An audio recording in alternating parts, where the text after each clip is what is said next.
anniversary ng TAC na hango sa pambansang bulaklak natin na Sampaguita. Sumisimbolo ito sa pagkakaibigan at pagtitiwala ng mga bansa na pinanday ng naturang kasunduan. Ang ika-50 anibersaryo ng TAC ay patunay ng nagpapatuloy na matatag na ugnayan at pagsusulong ng kapayapaan sa Southeast Asia tungo sa pag-unlad ng bawat bansa sa rehiyon.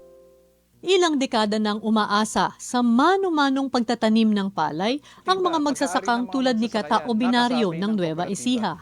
Mababa ang kanilang kita dahil sa taas ng production cost, dulot ng pag-aararo gamit ang kalabaw at pagpapatuyo ng palay sa pagbibilad sa kalsada. Dahil dito, sa bawat 100 sako ng palay, 4 ang natatapon lang, kaya lugi ang mga magsasaka. Ito ang problemang gustong lutasin ni Pangulong Ferdinand Marcos Jr. Libo-libo ring makinarya at pasilidad ang ating binuksan at pinamigay para sa mga magsasaka. Last week, dinayo ng Pangulo ang Gimba Nueva Ecija para inspeksyonin ang Rice Processing System o RPS, ang modernong pasilidad para sa pagpapatuyo at paggiling ng palay. Pero para pampabilisan, kailangan ito mechanization ang ginagawa natin. Dagdag pa ni Agriculture Secretary Francisco Tiu Laurel Jr. Pagbibilad ng sa kalye, maraming losses dyan Tsaka maraming pumapangit yung quality. Better quality means better price. 213 ang ginagawa at ipinamamahagi ngayong rice drying facility sa iba't ibang lalawigan. Ininspeksyon din ng Pangulo ang katabing rice mill. Nandito na yung milling, nandito na yung drying. Lahat ng value added ay nandito, naiiwan sa kooperatiba, naiiwan sa mga magsasaka. Ang modernisasyong ito ang bagong muka ng agrikultura. Yung mga nagsasaka ay nakangiti at ibig sabihin na maayos ang kanilang hanapbuhay. Sila ang nagpapakain sa buong Pilipinas, kaya alalahanin natin lagi ang kanilang kalagayan. Sa buong bansa, tuloy-tuloy ang trabaho. Isa-isang inaayos ang mga bagay na nagpapagaan sa buhay ng mga Pilipino. Ito ang bagong kwento ng agrikultura, ang pagtatanim ng pagbabago at ang pag-ani ng pag-asa. Ito ang Presidential Broadcast Service. Radyo Pilipinas. Radyo Publiko ng bagong Pilipinas para sa bagong Pilipino. Naghahatid ng mahahalagang balita at impormasyon na guugnay ng pamahalaan sa sambayanan. Tulay sa himpapawid ng serbisyo publiko. Radyo Pilipinas. Radyo Publiko. Ang boses ng Pangulo. Sa Borongan, 657. Radyo Pilipinas. Radyo Publiko.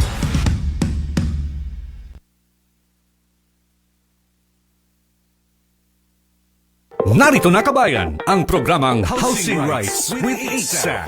Isa ka bang home buyer, homeowner o parte ng isang homeowners association? Alamin ang inyong mga karapatan kasama ang Human Settlements Adjudication Commission. Housing Rights with HSAC. Magsisilbing gabay mo sa tamang proseso at hakbang sa pagtataguyod ng inyong karapatan bilang isang homeowner. Kaya't halina kabayan, huwag magpahuli sa mga mahalagang impormasyon at gabay mula sa HSAC para sa isang maunlad, mapayapa at nagkakaisang housing community. Housing Rights with HSAC. Dito sa Radyo Pilipinas World Service.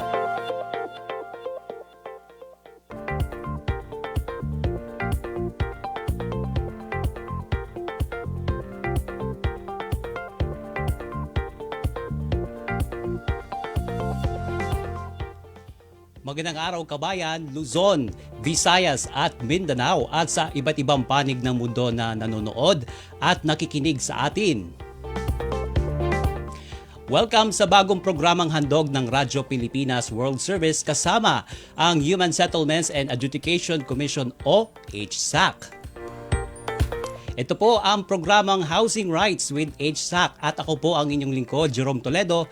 Makakasama nyo sa isang oras na talakayan sa mga serbisyong hatid ng komisyon sa taong bayan.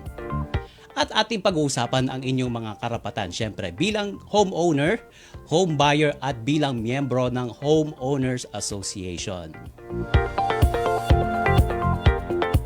Ang Housing Rights with HSAC ay mapapanood at mapakikinggan tuwing una at ikatlong Sabado ng buwan tuwing alas 11 ng umaga hanggang alas 12 ng tanghali sa mga sumusunod na platform.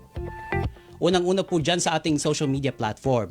At live nyo kaming napapanood at napakikinggan sa Facebook pages ng Radyo Pilipinas World Service at ng Human Settlements Adjudication Commission, maging sa mga Facebook pages ng Regional Adjudication Branches ng HSAC sa buong Pilipinas. Siyempre, sa YouTube channel din, mapapanood nyo ang recap ng Housing Rights with HSAC sa Radyo Pilipinas World Service YouTube channel.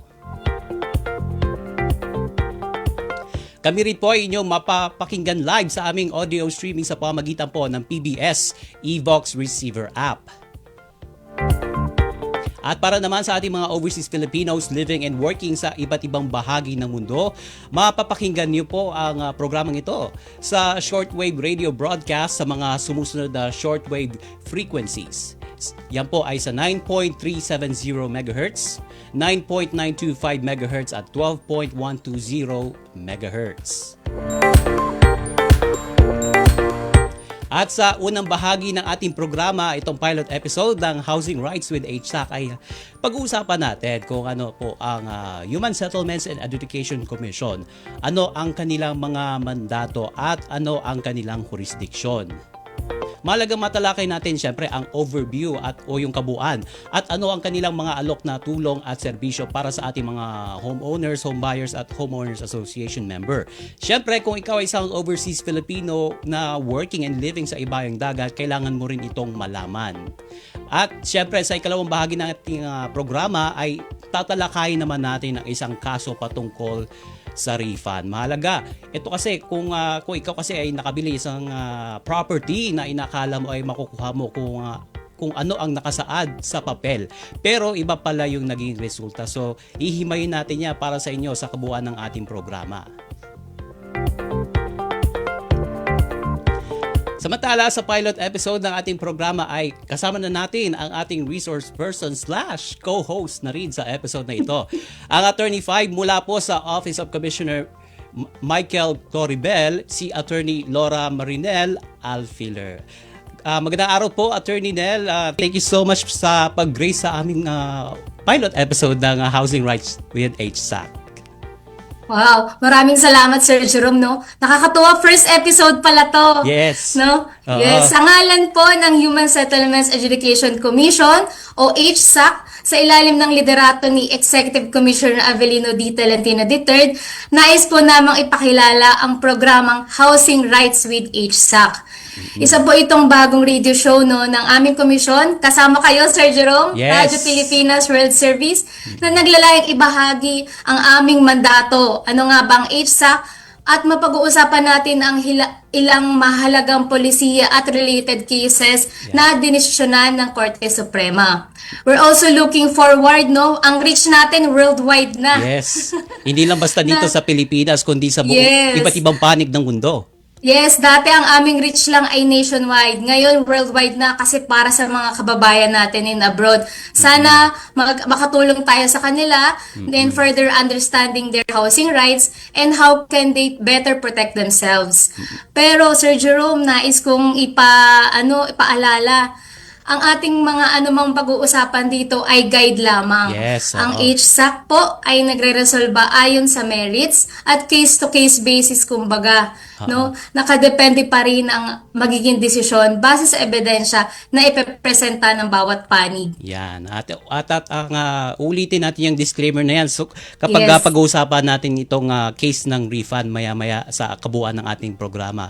At dahil ipakilala na natin ang ating radio show, Attorney Nel, itong Housing Rights with HSAC. So, maaari niyo po ba kaming ipakilala o maaari niyo bang ipakilala ang Human Settlements and Adjudication Commission o itong HSAC? Alright, sir. Ang HSAC ay na-reconstitute mula sa Housing and Land Use Regulatory Board o HLURB. Ito yung mas kilalang ahensya ng gobyerno, HLURB. Sa bisa ng Republic Act No. 11201 o RA 11201 noong 2019 bilang isang quasi-judicial agency. Ngayon, ano ba ang quasi-judicial agency, no? Ito ang mga ahensya ng gobyerno na may power to resolve disputes, determine rights, at mag-impose ng liabilities. Kami po ay nagre-render ng desisyon tulad ng isang korte. Ngunit sa mga specialized areas lamang, no? Sa HSAC, ang aming specialized area ay housing. Ito para mas lalong maintindihan ng mga tagapakinig at nanonood ngayon. Ang most common ahensya ay ang NLRC, no? Sila ay nagdidesisyon. Ngayon, ang specialized area nila ay labor and employment. Kami naman ay housing. Yan. Napakalinaw ng mandato ng HSAC at ito nga ay para baga ito ay quasi-body judicial na agency ng na nasa by the way, iyan ko lang ito, Attorney Nel. Ang HSAC po ba ay under ng DSUD? Ito, Sir Jerome, magandang tanong yan, no? Ang daming nalilito, even lawyers, practitioners nalilito. Iisa lang ba siya? Ano ba siya? Anong pinagkaiba niya? Ngayon, ang DSUD at HSAC ay pareho pong na-establish sa bisa ng RA 11201. Sa nasabing batas, kami po ay itunuturing na isang attached agency sa DSUD. Oo, ito yung Department of Human Settlements and Urban Development. Pero yan. ano yung pinagkaiba ng HSAC sa DHSUD? Yes. Ang DSUD, no, mas magandang panggitin ata DSUD, Sir Jerome, no? Ito ang pangunahing departamento para sa pabahay. Sila po ang nag-aakda, sila gumagawa ng mga polisiya, mga plano, sila ang nagre-regulate ng mga real estate projects, Homeowners Association o HOA at Urban Development. Sa madaling salita, sila ang nag-i-issue ng mga licensing and certificate of registration. On the other hand, ang aming ahensya o HSAC naman po ay ang hukuman na nagre-resolba ng mga kasong may kinalaman sa pabahay, real estate, HOA at land use para po kaming isang korte na may specific jurisdiction. So ito pala nga pinagkaiba niya. Itong yung sa DSUD ay ito sa licensing baga ng isang real estate development o developer. Habang itong HSAC naman ay nagre-resolve sa mga problema na maaaring kaharapin ng isang home buyer kapag sila nakikipagtransaksyon sa mga real estate developer or development or mga kumpanya. Tama po ba? Tama, Sir Jerome. Tumpak mo. Ayan, okay. Pero itong nabasa ko rin itong HSAC ay naka-attach sa DSUD para lamang sa Polisiya, Planning and Program Coordination. Tama po ba ito? Yes. Kami po ay independent kasi tumatayo kaming hukuman eh. Kumbaga, kami ay nag-hear ng mga panig ng mga parties. Kaya maituring na independent kami, pero in a way, attached lang po kami sa DSUD in coordination and policy planning. Okay. Ano po ba yung composition ng HSAC? Paki-walk through kami doon sa yung organisasyon mismo ng HSAC. Ilan po ba ang kasapi sa nasabing komisyon? Yes, Sir Jerome. Ang HSAC ay isang national agency, ngunit kami ay may mga regional adjudication branches sa bawat rehiyon. Kung di ako nagkakamali, kami ay mayroong 16 regional adjudication branches. Then, meron din kaming central office. Dito, ang mga desisyon ng mga regional adjudication branches or RAB, tinatawag namin siyang RAB, ay inaakyat sa central office. Kung may hindi sila satisfied sa mga desisyon ng RAB, inaakyat nito through appeal sa Commissioner's Office. Ang commissioners ay 5 po sila, na kompleto sila ngayon. At kung hindi pa rin satisfied ang isang kampo o party, inaakyat na po to sa Court of Appeals, then Supreme Court. Okay. So kumbaga ang masasabi nating ang HSAC ay isa bagang sa judicial sense.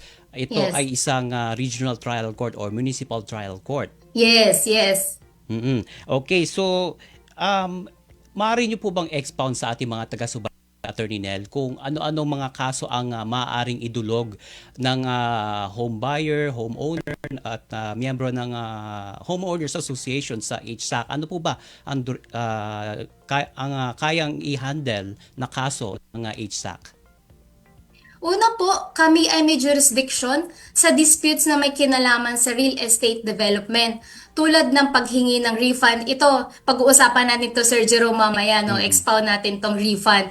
Non-delivery of title sa nabiling subdivision lot or condominium unit. Ito naman yung mga fully paid buyers natin na hindi pa rin nadi-deliver o hindi pa rin nabibigay ng developers ang kanilang mga certificate of title. Then sa amin din ang non-forfeiture ng payments, annulment ng mortgage at iba pa.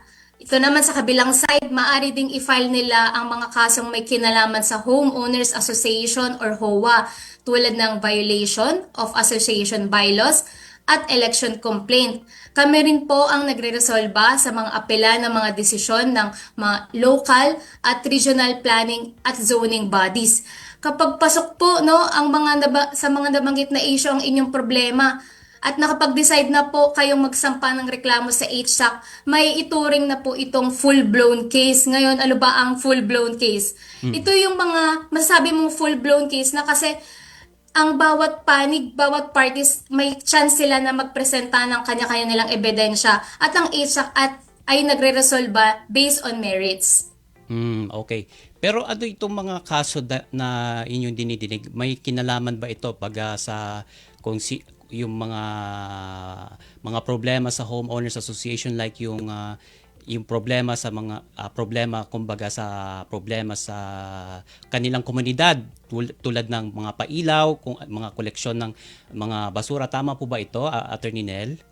Tama, Sir Jerome. Usually, ang mga fina-file na kaso namin is reklamo laban sa mga officers. So, kung halimbawa, homeowner ka, nakatira ka sa isang subdivision, biglang tumataas yung HOA dues, no? Yan, karaniwan yan.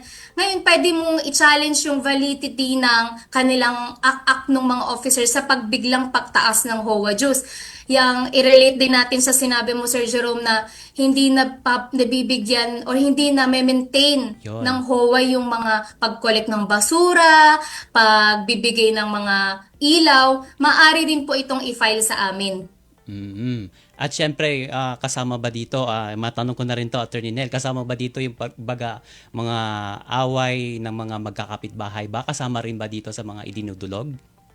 Depende, Sir Jerome, no? Kasi may thin line between away kapitbahay and relating sa aming jurisdiction.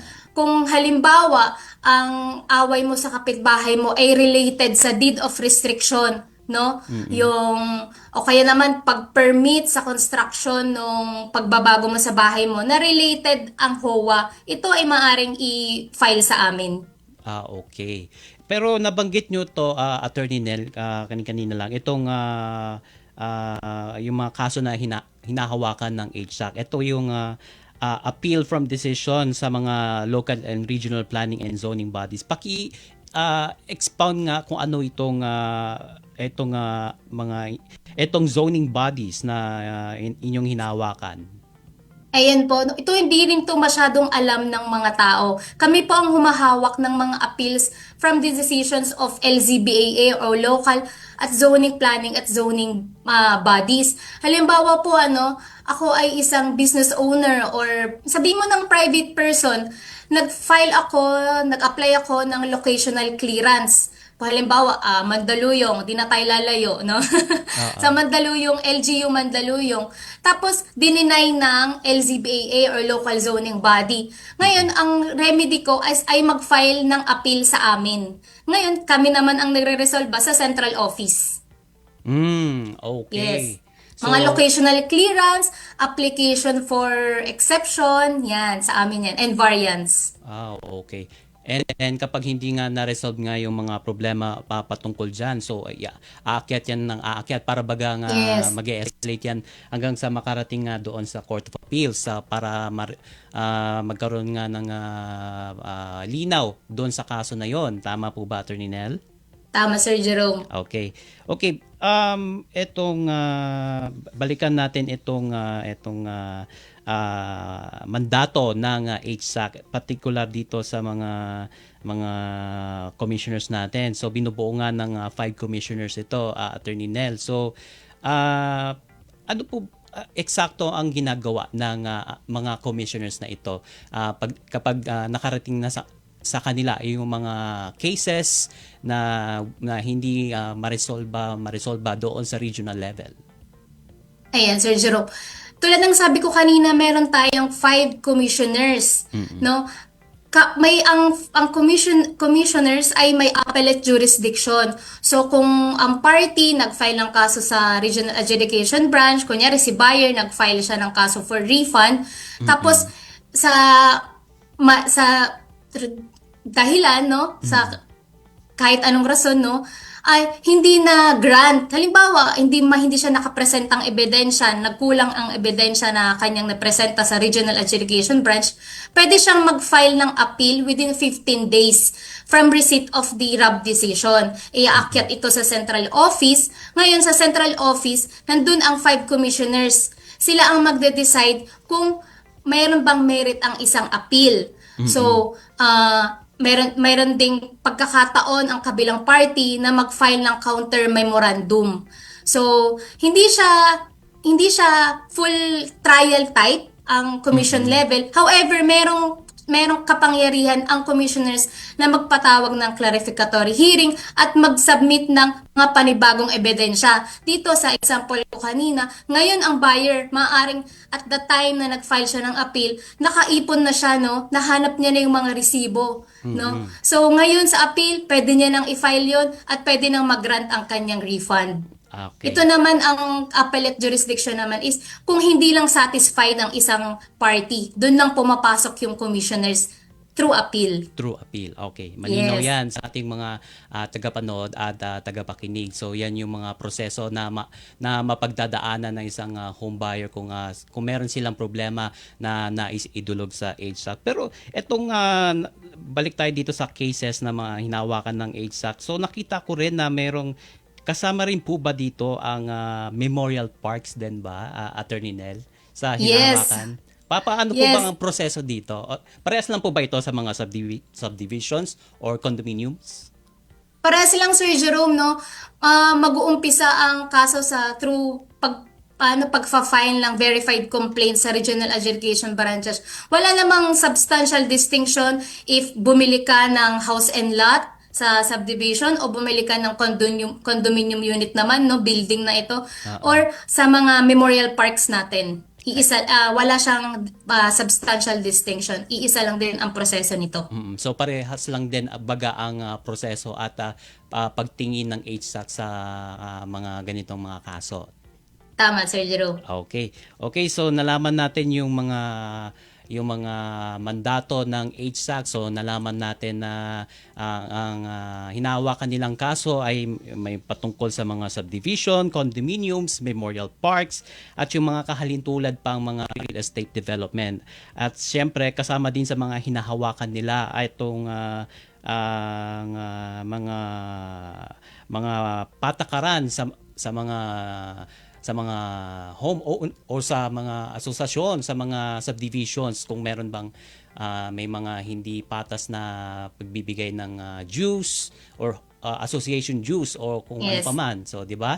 So, kasama rin yan sa mga hinahawakan ng ating HSAC. And then, yung pag-aapila sa mga desisyon ng mga local at regional planning and zoning bodies. Okay, so nalaman na natin ang kabuuan, ang overview, at syempre yung organizational charts ng ating HSAC. So binubuo nga sila ng mga regional adjudication boards, and then sa central meron ding 5 commissioners at namimili nga sila doon ng isang executive commissioner. Tama po ba, Attorney Nel? Tama, Sir Jerome. Ayan. So yan. Nalaman nga natin lahat ng overview ng HSAC. And eto nga, sa aming pagbabalik, hihimayin naman natin. So mahaba-habang diskusyon ito patungkol naman dito sa refund. So itong kaso na itong ating pag-uusapan nga ay maituturing nga na landmark case. So ano nga ba ang matututunan natin dito sa kasong ito? Ito nga yung Price Property Corporation versus Nolasco Jr. Malalaman po natin yan sa ating pagbalik. Makakasama pa rin natin si Attorney Laura Marinel Alfiler. Kaya tumutok lang kayo dito sa aming programang Housing Rights with HSAC. Magbabalik po kami makalipas lang po ang ilang mga paalala. Paano nga ba mag-register para magkaroon ng schedule sa Bagong Pilipinas Presidential Action Center? Narito ang mga dapat gawin. Gamit ang iyong mobile device, pumunta sa eGov.ph app. Pwede itong i-download mula sa Apple App Store o sa Google Play Store. Gumawa ng account. Ilagay ang email address, valid mobile number, pagkatapos ay makakatanggap ka ng one-time code sa iyong email.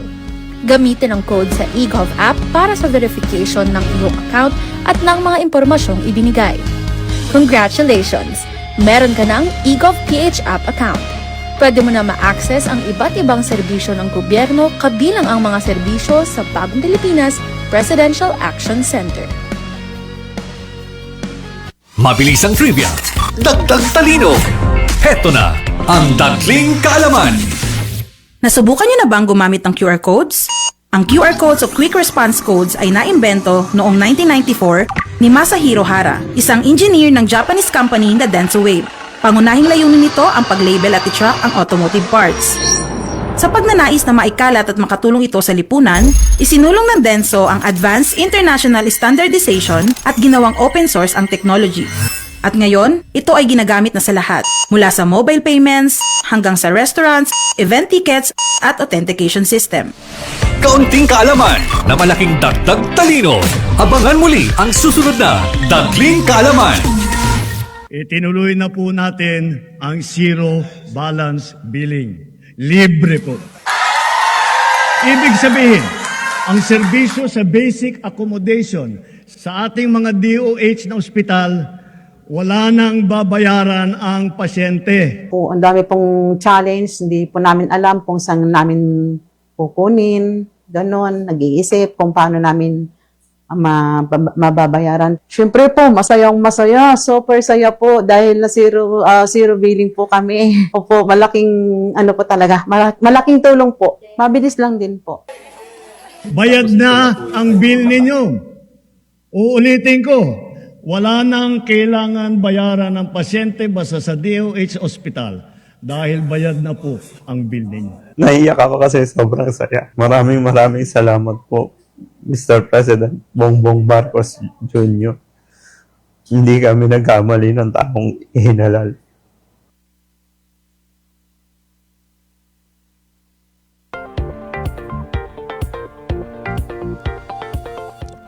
Yan po, muling nagbabalik ang programang Housing Rights with HSAC dito sa Radyo Pilipinas World Service.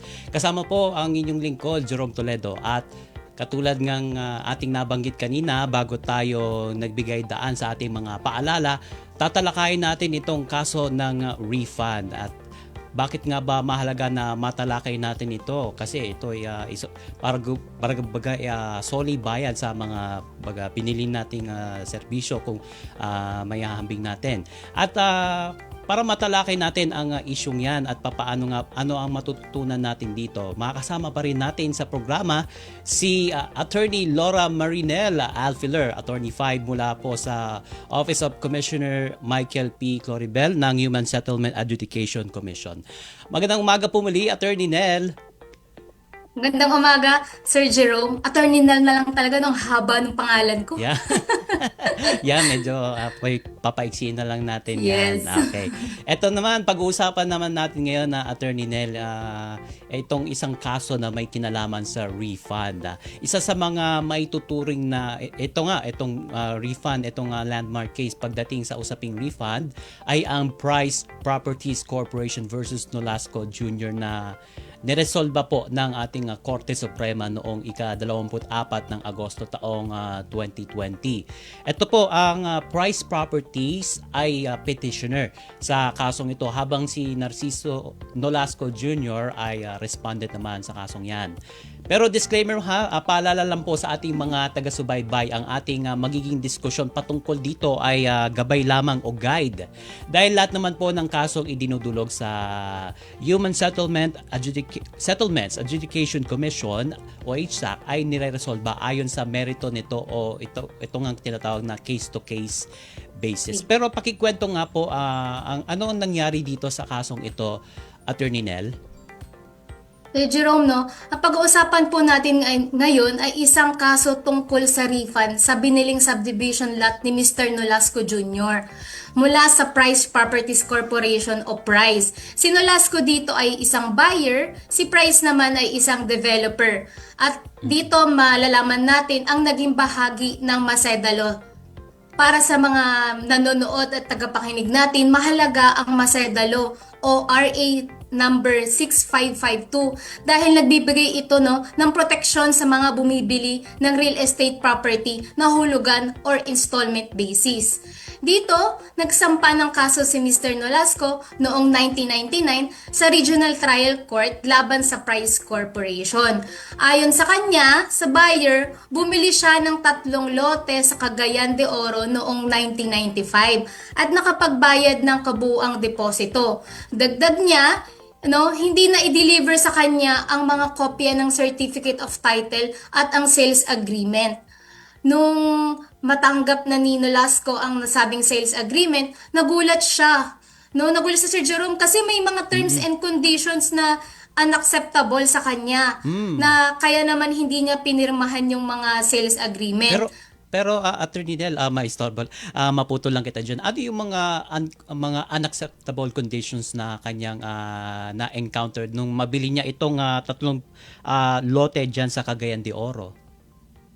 Meron dito yung mga automatic rescission, yung automatic na pagkansela ng kontrata sa upon default. Mamaya i-expound pa natin to kung bakit ang mga buyers ayaw nila yon at ito ay labag sa batas. Kasi sa Macedalo, hindi basta-basta dapat kinakansela ang kontrata. Meron tayong proseso, meron tayong mga kondisyon.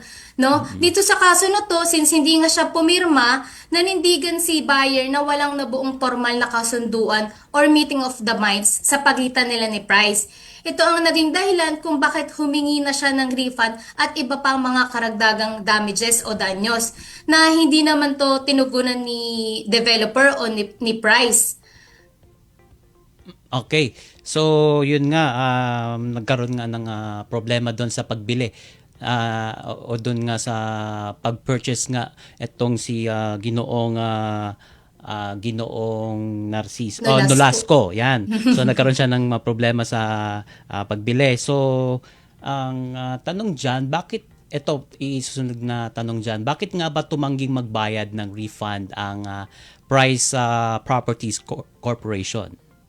Ito, usual din to mga defense ng mga developer. Ang depensa ni Price dito, at sinabing hindi mabigyan si Nolasco ng mga certificate of title dahil ang kanilang transaksyon ay hindi contract of sale, kundi contract to sell lamang. Nabigyan na raw si Price ng mga nabigyan na raw ni Price, si Nolasco ng mga kopya ng contract to sell at pumirma pa siya dito at nag-request ng amendment sa kanilang amortization schedule. Dagdag ni Price, ayon sa Macedalo, hindi daw entitled si Nolasco ng refund sa kanyang mga deposito dahil hindi niya daw nakumpleto ang pagbabayad sa loob ng grace period. Dahil umano dito, nagkaroon ng forfeiture at rescission ng contract to sell.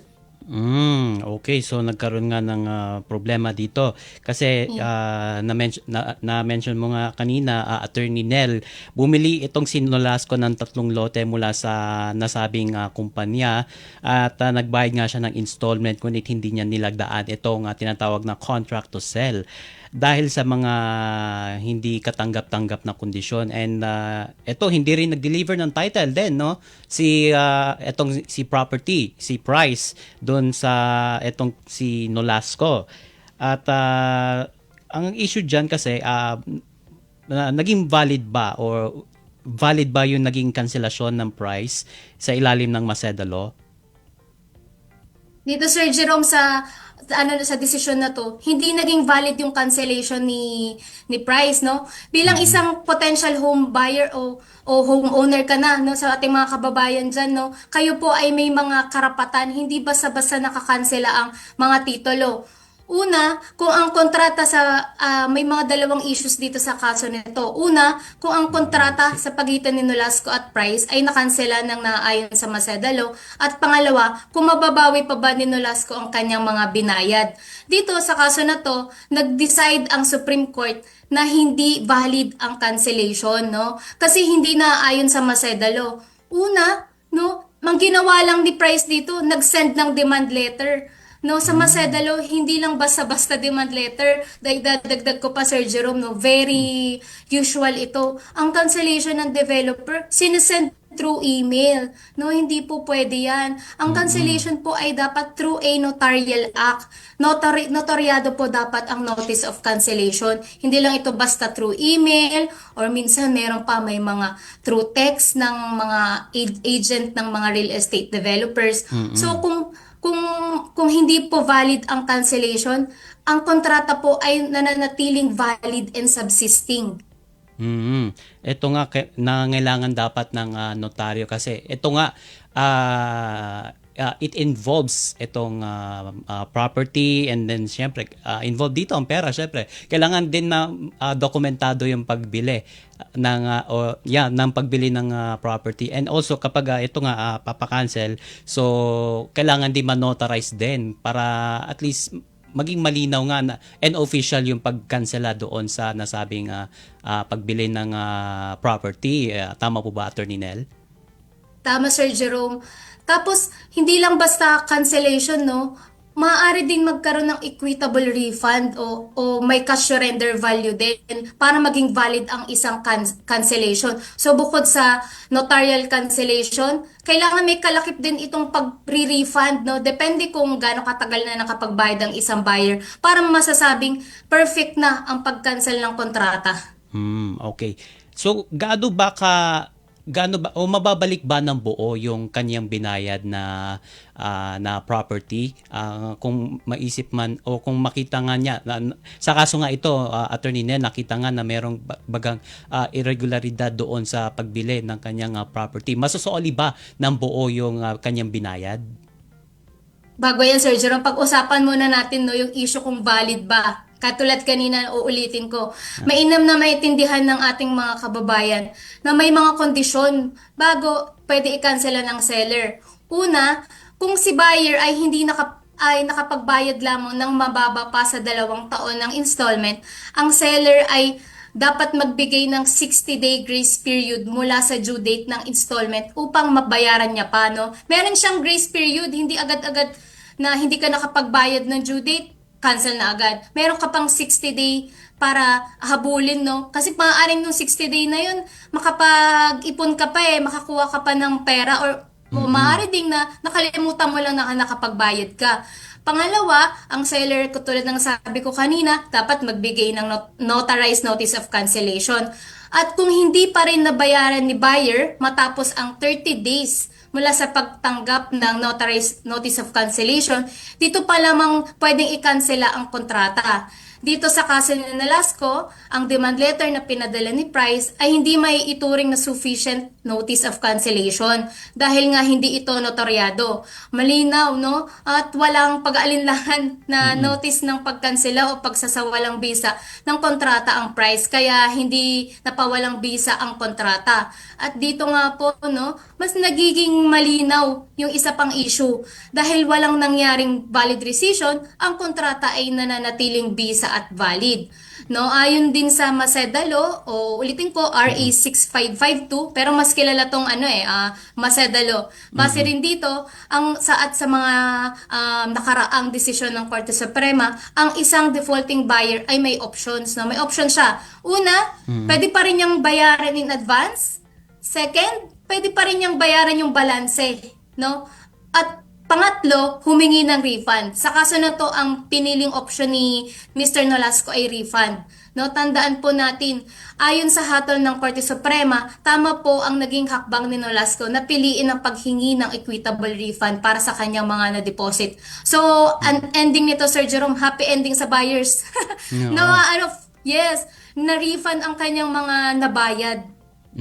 So So yun nga na-mention nga kanina na may nakita nga talaga siyang parang problema doon sa property. So pinili na lang niya na kunin yung kanyang mga binayad. So it's a good maganda yung naging ending nga para sa kasong yan, Attorney Nel. Pero ano yung mga issues ang kailangang maintindihan o maunawaan ng ating mga kababayan sa kasong ito, Attorney Nel?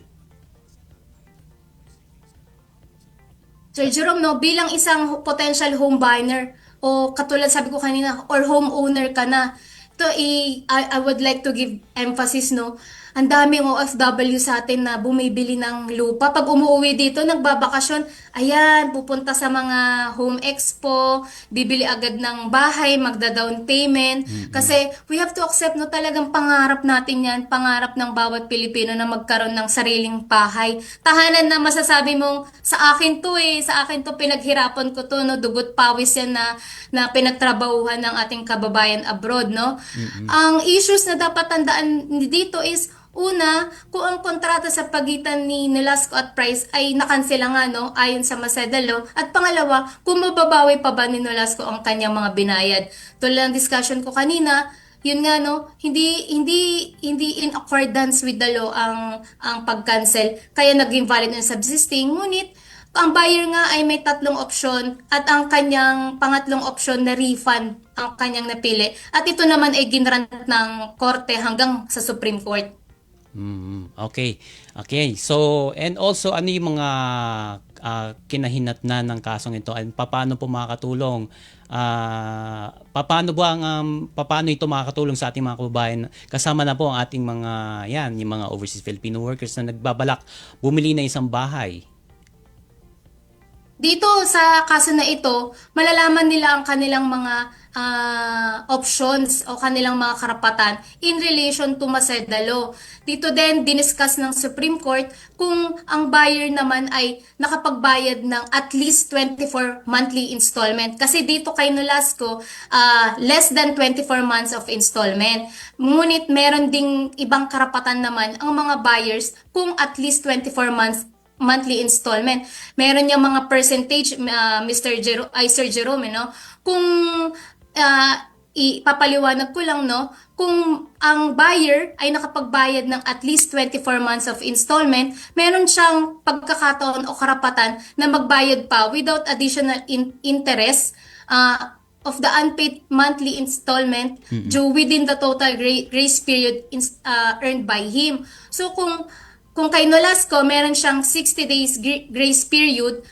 Sa mga buyers naman natin na more than 2 months or more than 2 years or at least 2 years pala, ay meron silang 1 month grace period for every 1 year of installment. Then, meron din silang karapatan na magkaroon ng refund, no? For every, pwede lang na-exercise nito for every 5 years of life of the contract and any extension, no? Meron din silang karapatan na if ang cash surrender value naman nila ay pwede ring at least 95% o aabot ito ng 95%. Depende kung gano'n nila katagal ang installment kasi depende rin sa kontrata, no? May mga kontrata na within 2 years, within 5 years. So, nakadepende sa kaso kung ilang years of installment ang meron sila. But ibig sabihin niyan ay hindi masusoli yung kabuuan kundi yung kumbaga yung may ilang porsyento lang na mababalik doon sa buyer, tama po ba? Tama, Sir Jerome. May pagkakataon na kalahati, depende po kung gaano kanyo nakatagal binabayaran ang isang property. Okay. So depende pa rin yan sa kung ano yung itinakda ng developer ng property. Kung kalahati man ang kanilang makukuha o yung baga may certain percentage, 90% or kung swerte na kung mababalik ng developer doon sa buyer ang kabuuan ng kanyang in-installment o yung kanyang binayad. Tama ka dyan, Sir Jerome. Okay, go ahead po, attorney.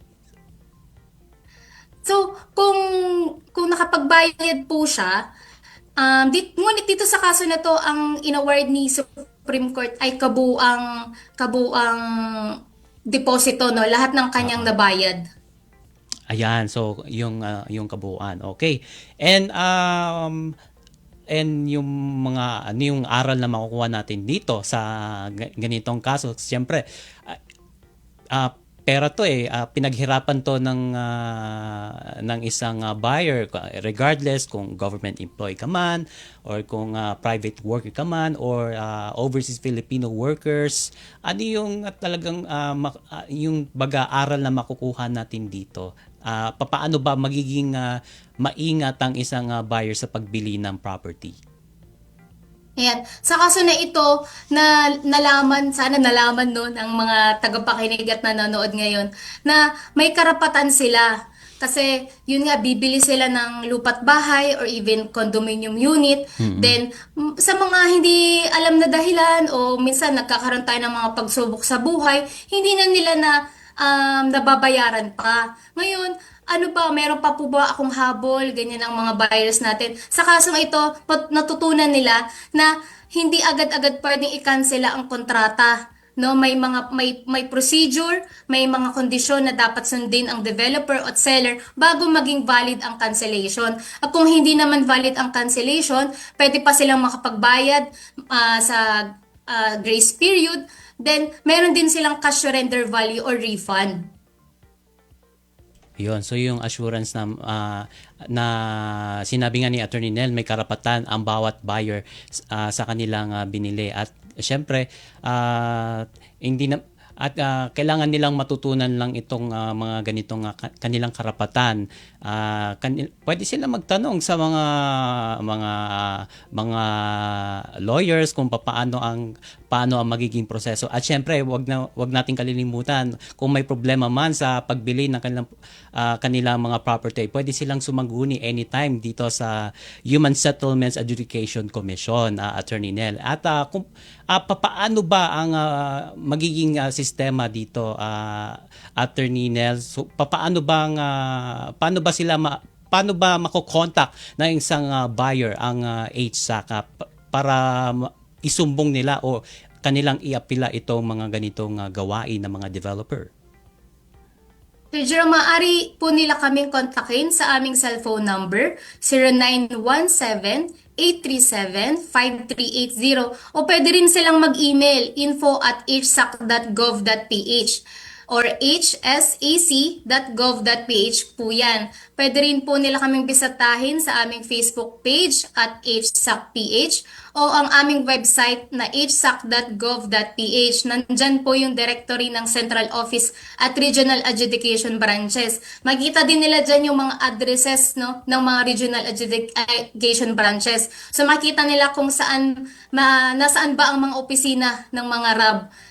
So, kung nais na po nilang mag-file ng kaso o nais nilang malaman lang kung meron pa po ba silang habol sa kanilang mga reklamo, ma-open po ang aming opisina at open din ang mga linya ng mga telepono. Ayan, nakikita nyo nga sa ating screen yung mga contact numbers na pwedeng tawagan ng ating mga kababayan na may mga problema din sa kanilang property. And also, itatanong ko na rin to, Attorney Nel, paano yung mga overseas Filipino workers natin? Paano ba magiging communication since nasa ibang bansa sila, nagtatrabaho, and may kinakarap nga din silang problema. Paano ba sila magko-contact virtually? Paano ba itong kanilang gagawin? Pwede po silang mag-email, Sir Jerome, no?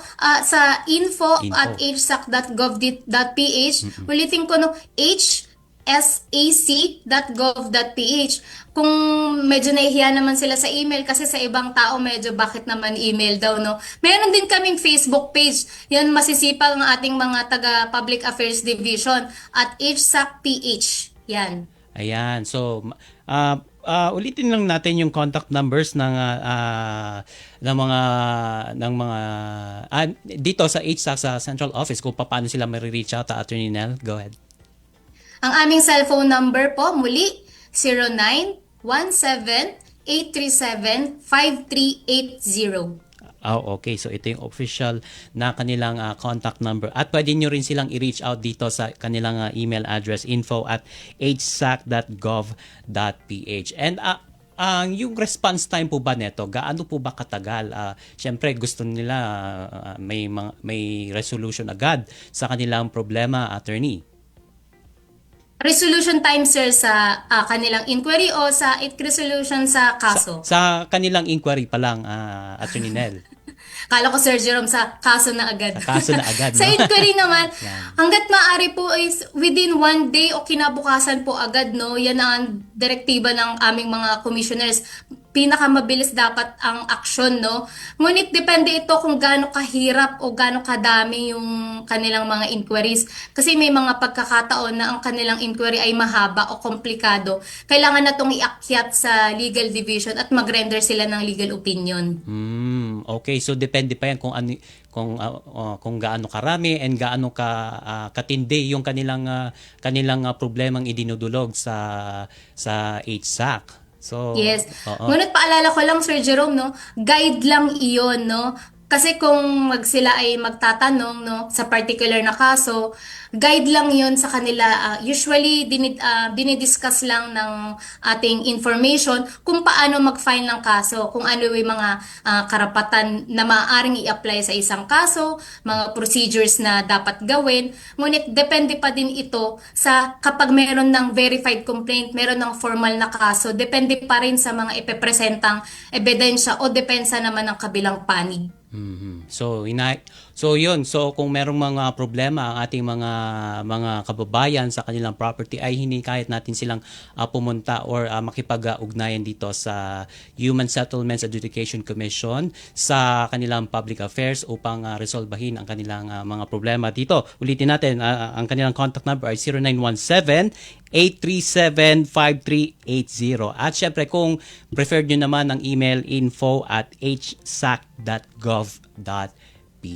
So yun lang ang dapat nating tandaan at mabilis naman po ang mga response ng ating mga staff diyan sa HSAC at dahil diyan Attorney Nel, maraming salamat po sa pagsama dito sa ating pilot episode, unang episode ng programang Housing Rights with HSAC at natalakay nga natin yung ano nga ba yung mandato ng Human Settlements Adjudication Commission? Ano nga ba yung kanilang jurisdiction? Ano yung mga kaso na kanilang hinahawakan? At syempre, ito natalakay natin ngayon lang itong refund at ano ba ang mga dapat nilang tandaan at ano yung karapatan nila para bilang isang buyer. At marami pa tayong mga pag-uusapan pang mga topics regarding sa mga mandato ng HSAC at ng kanilang mga serbisyo. At syempre, mga kaso na atin ding hihimayin sa mga susunod pang mga Sabado. At dahil dyan, maraming salamat po, Attorney Nel, sa pagsama sa aming programa. Maraming salamat, Sir Jerome. Sana next time ako ay nasa studio na. Ayan. Maraming salamat. Ayan, Maraming salamat. Inaasahan ko yan, Attorney Nel, Oh, yes. Maraming salamat po sa ating listeners at sa mga nanonood, no? Kung meron po kayong mga questions, please don't hesitate to call us at 0917-837-5380 or send an email to info@hsac.gov.ph or visit ang aming HSAC Facebook page or website naman natin at hsac.gov.ph. Muli, maraming salamat at magandang tanghali sa ating lahat. Yan. Maraming salamat po, Attorney Laura Marinel Alfiler, ang Attorney 5 ng Office of Commissioner Michael P. Cloribel. Yan po ay sa Human Settlements Adjudication Commission. At dahil po dyan, dito na natin tinatapos syempre, ang pilot episode ng programang Housing Rights with HSAC. At nagpapasalamat na po tayo sa ating mga nakasama dito sa ating programa. Sa Master Control na si Mr. Milo Junela at sa ating Warcast Operator na si Mr. Hero Lucero at sa ating live stream operator at production assistant na si Win Peñano. At syempre, katuwang din natin mula sa Human Settlements Adjudication Commission, si Cheska Robles na nandito ngayon, na present ngayon sa ating programa. Nandun sila sa kabila. And nagpapasalamat din po tayo ang ating himpilang Radyo Pilipinas World Service sa Human Settlements Adjudication Commission, sa mga commissioners na sina Attorney Sergio Yap, Attorney John Christopher Mahamud, Attorney Michael Cloribel, Attorney Maria Victoria Reyes Beltran, at syempre wag nating kalimutan ang kanilang Executive Commissioner na si Attorney Avelino Tolentino III. At nagpapasalamat din po tayo sa pamunuan ng Presidential Broadcast Service, Bureau of Broadcast Services, sa pangunguna po ng ating butihing Director General Fernando Sanga, na mas kilala po sa pangalang Dindo Amparo. Thank you po, DG! At syempre, nagpapasalamat din po tayo, wag natin itong kalimutan, sa ating Station Manager ng ating himpilang Radyo Pilipinas World Service na si Ginoong Ray Sampang.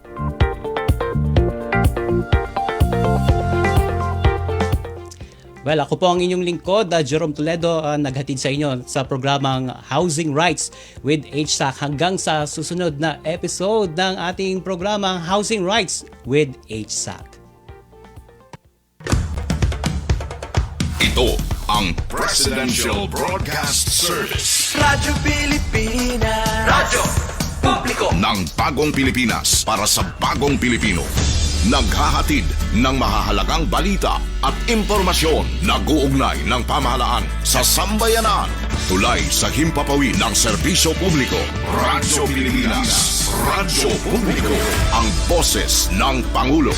Sa Borongan, 657. Radyo Pilipinas. Radyo Publiko.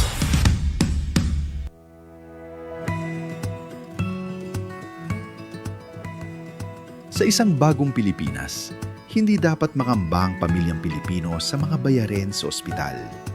Kaya naman sa Zero Billing Policy, libre ang inyong paggamot sa lahat ng mga Department of Health hospitals. Mapa-inpatient, outpatient, o emergency services. Isama na rin ang mga mamahaling gamot, lab tests, therapy, at marami pang iba.